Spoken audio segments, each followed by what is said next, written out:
get to work. Doing the best I can here. Get out of the way, old man, before I get out of my truck and move you. Hey, friend. Yeah. I got an idea.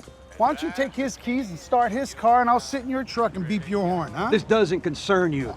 Hey, man! Come on! He's a vet. Why don't you show some respect? Why don't you get out of my face and have senile G.I. Joe move that car right now?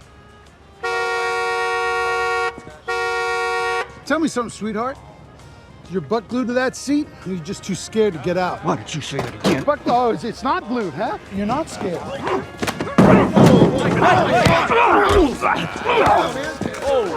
Oh,